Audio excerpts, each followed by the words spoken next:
వలసపాకల గ్రామం కాకినాడ కార్పొరేషన్ పరిధిలో ఉన్నప్పటికీ సరైన మౌలిక సదుపాయాలు కల్పించడంలో ప్రభుత్వం విఫలమవుతోందని పౌర సంఘం నాయకులు దూసలపూడి రమణరాజు ఆరోపించారు. వలసపాకల పంచాయతీ ఆవరణలో జరిగిన పౌర సమావేశంలో కాకినాడ పరిసర 8 అర్బన్ గ్రామాల విలీన సాధనకు సమితిగా ఏర్పడి ప్రభుత్వం వద్దకు దశలవారీగా ప్రజల భాగస్వామ్య ప్రణాళికతో ముఖ్యమంత్రి వద్దకు వెళ్లాలని నిర్ణయించాయి.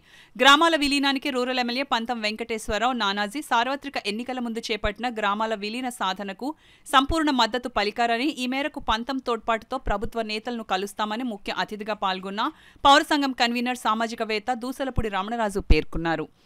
మేడిశెట్టి వెంకటరమణ అధ్యక్షతన జరిగిన సమావేశంలో మాజీ ఎంపీపీ గుబ్బల వెంకటేశ్వరరావు, మాజీ ఉప సర్పంచ్ అలాది శ్రీనివాసబాబు, మాజీ ఎంపీటీసీ సూరంపూడి వెంకటరమణ, గింజాల సూరిబాబు, తిరుమలశెట్టి నాగేశ్వరరావు, చింతపల్లి అజయ్ కుమార్, జోగా అప్పారావు, సూరంపూడి వెంకటరమణ, కొప్పిశెట్టి ప్రసాద్, ఈగల వీరబాబు, కిరణ్ కుమార్, ఈగల వీరబాబు, దుర్గాప్రసాద్, ఎన్ఎస్ఎన్ మూర్తి, పివివి సత్యనారాయణ, వెంకటేశ్వరరావు, ప్రకాష్, నాగబాబు, జాను, రామకృష్ణ, అప్పారావు, ప్రకాష్, పంచాయతీ మాజీ సభ్యులు పలువురు పాల్గొన్నారు. కోర్టు స్టే తెచ్చారు, స్టే కూడా ఎత్తేసారన్నారు. అడవడగా మున్సిపాలిటీకి రికార్డులు పట్టిపోయారు. గ్రామాల అభివృద్ధి పేరు మీద మళ్ళీ పంచాయతీలకి రికార్డులు తెప్పించారు. రికార్డులు 13 సంవత్సరాల నుంచి కూడా కాలయాపన జరుగుతుంది.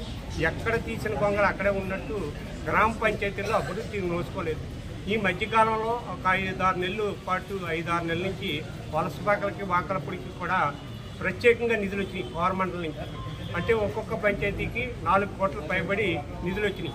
ఆ నిధులు ఏమైనాయో అనేది ఎవరికి కూడా కనపడలేదు. వలసపాకల గ్రామాన్ని చూస్తే డ్రైనేజీలు ఎక్కడికెక్కడ లేవు. మన ఎమ్మెల్యే గారు కూడా ఆ రోజుల్లో దీనికి సపోర్ట్ చేశారు, పంతం నానాజీ గారు. సో ఇప్పుడు ఈ సంవత్సరం పెట్టబోయే ఈ స్థానిక సంస్థ ఎన్నికల్లో ఈ 6 పంచాయతీలు 8 పంచాయతీలు కూడా విలీనం చేసి అటు కార్పొరేషన్ అన్నా చేయండి లేదా పంచాయతీలన్నా పెట్టండి అని చెప్పి మేము గతంలో ఇచ్చాం. అది మీరు డిసైడ్ చేసి ఇది పంచాయతీ అయితే పంచాయతీ, లేదు కార్పొరేషన్ అయితే కార్పొరేషన్ డివిజన్స్గా విభజించి వీటికి కూడా ఎలక్షన్ జరిపించాలని మేము అందరం కోరుతున్నాం. ఈనాటి ఈ కార్యక్రమానికి ముఖ్య అతిథిగా పౌర సంక్షేమ సంఘం అధ్యక్షులైనటువంటి దూసలపూడి రమణరాజు గారు ఇక్కడికి వచ్చి ఇది అంతా చేయడం మేము కృతజ్ఞత తెలుపుకుంటున్నాం. పంతం వెంకటేశ్వరరావు నానాజీ గారు దీన్ని మరి ప్రభుత్వం దృష్టికి తీసుకెళ్లేటువంటి కార్యక్రమం వారి చేతుల మీదుగానే జరిగింది. దీనికి వారి యొక్క సంపూర్ణ మద్దతు ఉంది.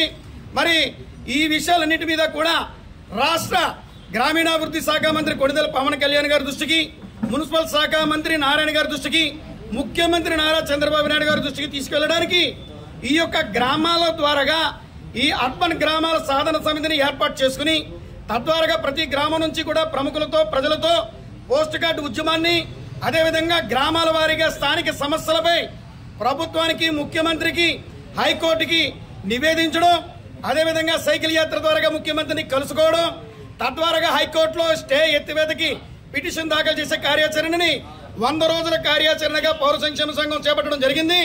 ఆ దిశగా తోరంగల సమావేశం పూర్తి చేసుకుని ఈ రోజున వలసపాకల్లో ఉన్నటువంటి పెద్దలందరితో కూడా ఈ రోజున సమావేశమయ్యి వారి యొక్క ఆలోచనలతో ఈ యొక్క కార్యాచరణ కార్యక్రమాన్ని ముందుకు తీసుకెళ్లడం జరుగుతోంది.